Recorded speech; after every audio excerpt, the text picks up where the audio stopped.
I'm reading in 1 Kings, and there's this king named Jeroboam. I think I'm pronouncing that right. And he was the king that followed Solomon, because Solomon acted a fool in the end of his reign. And God said, we have to remove you from being king, but after you die. So things got shifted after Solomon died. And this guy named Jeroboam is now the king, but he's acting a fool as well. There's such a theme in the Old Testament. It shocks me, but it's how we live today too, of God constantly reminded the people who he is and delivered them from so much. And then time and time again, they always disobeyed and ended up worshiping idols and golden calves that they would make. Anyways, so Jeroboam started to make these calves. These people started to worship them. And so God sent a prophet to go tell him that things aren't going to be well for him. And this prophet was given one command by God when he went to go travel to talk to Jeroboam. And the command was, don't eat or drink anything in this town. And don't come back the way you came. Let me confirm. He said, you must not eat or drink anything while you are there, and do not return to Judah by the same way you came. So Jeroboam ends up inviting him to eat at his place. He says, no, bro, I can't. God said I can't. So he leaves. And then this other family hears about what happened when that prophet talked to Jeroboam, and he ends up going to go find him. And this is where it gets a little wonky, because I'm like, Lord, why? Why would this prophet go chase after him? Anyways, so he goes to chase after him, and he also invites him to his place to eat and drink. And the prophet is like, bro, God said I can't. That was my one rule.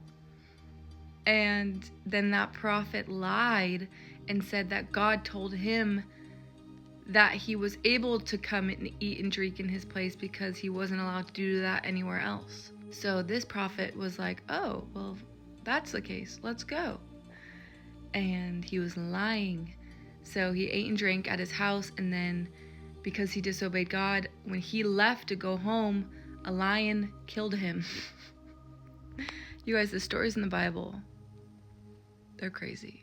It's a crazy movie. I feel like this story is so relevant to today's world, because how often do we feel like God tells us something and we're trying to be obedient, and then we give in to what someone else might tell us that could be in the name of God, and we follow blindly based off of what people say, not based off the discernment and clarity that God has given you.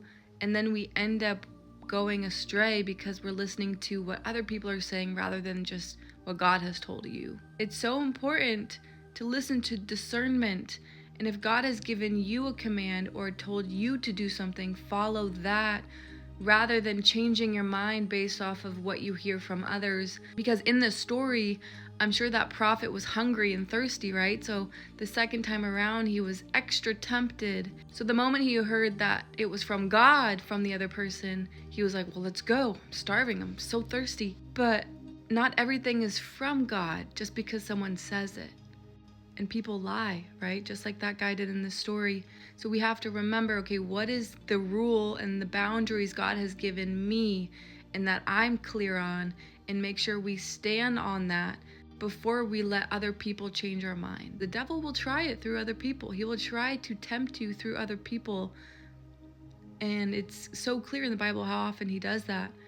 But we have to be so clear about the rules and boundaries God gives us individually and stay on that. And when someone tells us something that's tempting, go to God and ask him about it rather than just giving into it or believing what someone else is saying. So, moral of the story, be obedient to what God has told you, and don't let other people shift what you know to be true for yourself from God. And always go to God to clarify based off of what other people are saying. And use your discernment. You have the Holy Spirit in your heart, which means God is going to give you discernment about the things that are being told to you. So listen to that and ask God to strengthen your discernment. And I was reading the story in 1 Kings 13, 7 through 32, if you want to read it yourself. Okay, bye.